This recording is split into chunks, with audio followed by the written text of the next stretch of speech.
Hey guys, welcome back to my channel. I hope you're doing fabulous today. Today's video is a DIY video where I converted this shirt that I thrifted into a beautiful top. So starting out this project, I wanted to do a one shoulder shirt, but I thought this needed a bit more pizzazz, and this is what I ended up with, and I am so in love with it. I am so excited to show you guys how to do it. So grab a shirt you have lying around, your boyfriend's shirt, your dad's, your brother's, and let's get started with this video. Starting off, what you're going to do is take out the pocket, and you need to be very careful with this, mostly because you don't want holes in your final project. Trust me, it's happened to me and I've ended up with holes and it's not cute. So take your time, ain't no rush, just rip out the pocket slowly but surely and you'll be fine. So this step does take me a few minutes, I'm not going to lie, and usually about 10 minutes, can you imagine, just to take out a pocket? But it's because I'm really careful with this and I never want holes in my project. That is the point of this conversation. Once the pocket is out, throw it away. You're not going to be needing it again in this project. I also decided to take out the buttons in this step. You can totally leave them in because I kind of wished I had, but if you take them out, we're gonna make it work, so don't worry about that. But yeah, I took out all the buttons and had no buttons, so my shirt was buttonless. As you can see, it's looking beautiful and buttonless, and what I did is I pinned down the sides again. So as you can see, if I had buttons, I didn't need to do this, but I had taken out my buttons, so this is the price I'm paying. So I just pinned it down so that I could flip it over to the back side. What I'm doing now is I'm making sort of a curve which stretches from under my sleeve to the top of my shoulder. So if you want to have your right sleeve still in, cut off your left sleeve, duh. And if you want your left sleeve, cut off your right sleeve. So I don't know if that makes sense, but just do the opposite. Because the shirt is facing you from the back, you're going to be cutting the opposite side, if that makes sense.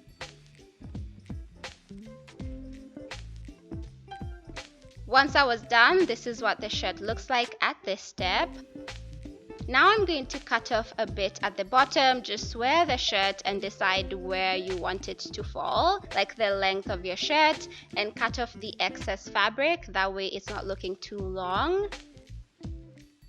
Don't throw away the excess fabric yet, we are going to be using it later on, so hold on to it. What I'm doing now is I'm taking out the pins, obviously. Now you can remove the buttons in this step if you hadn't removed them before. I'm opening the shirt, and what I'm doing is I'm going to hem the top, but since I'm going to be putting elastic, I wanted the gap to be wide enough, hence why I'm measuring the elastic. And after that, once you have your width, just hem it down all through. This is where the curve was.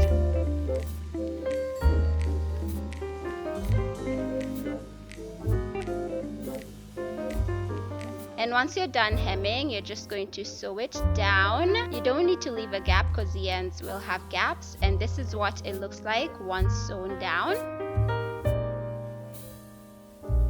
Now for the length of the elastic, you're going to measure from the top of your shoulder to under your opposite arm.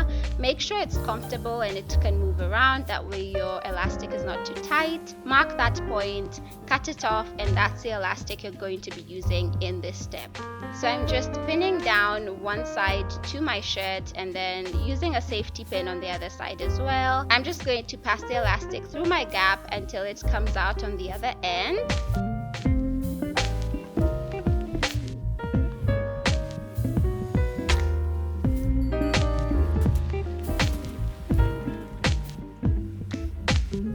Once your elastic comes through the other end, you're just going to take out the safety pins and you are going to join them together, that way you can sew them.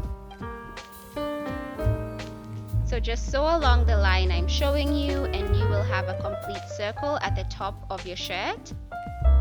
Now what I'm going to do is I'm going to close the gap, and I'm just joining the two sides together, pinning them down, and I pinned it about halfway. So the length you leave at the bottom should be the length of your wrap. I decided to leave a bit of more length because I wasn't sure how long I wanted the wrap to be. Once you're done pinning, just sew along that line. Now you're going to hem the raw edge of your shirt. Obviously you want it to look finished and beautiful.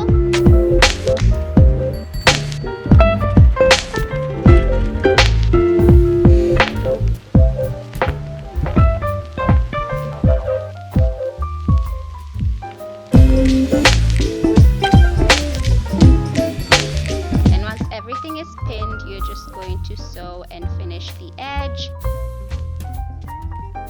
And now I'm taking the fabric we had from earlier. I'm just making a rectangle from it. I genuinely wish mine was a bit wider because I feel like I was struggling with the wrap part, but it still turned out okay. My shirt wasn't that long this time around. But what I'm doing is I'm cutting off the excess fabric. That way we can have a beautiful rectangular piece. And now I've just opened up the rectangular piece and I'm just going to hem all the sides. So all the 4 edges of this rectangle need to be sewed down. So I'm pinning down everything and I'm going to sew after, and we'll be all good with our wrap part of the shirt.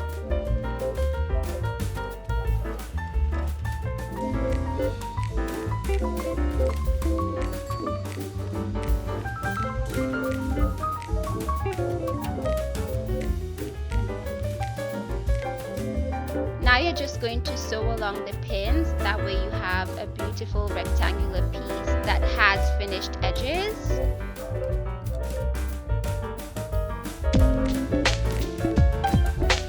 And once you're done, this is what your shirt should look like hemmed. And as you can see, it's looking cute. And this is the wrap part that we made, the rectangular piece. And what you're going to do is you're going to attach it to the bottom of the shirt. So just attach it on one side, as you can see me doing here. To finish this off, you're just going to sew all the way down. That way your shirt is completely closed and you have a top now. So to wear the shirt, you're going to wear the back bit of the shirt as the front. As you can see, the button placket is not being seen. That's because it's at the back. You're going to take that bit of wrap cloth that we made and I'm just going to wrap it around my body. And as you can see, I'm making it as tight as I possibly can, and with the excess fabric remaining, you're just going to tuck it under your wrap part. This is a bit tricky, mostly because you want it to lay completely flat and no one should be seeing the bits of fabric inside. So this did take a bit of time. Just take your time, make sure it's laying flat and everything is covered so that it looks like a complete top. As you can see, I'm just flattening out the bottom fabric, that way it doesn't show through my top wrapping bit. So this is the end result. As you can see, it's such a beautiful top. I genuinely think this is so beautiful and stunning. Let me know if you'll be trying this. I would love to know. Other than that, that's all I have for you guys today. Thank you so much for watching. Hopefully, I will catch you in my next upload. Until then, bye.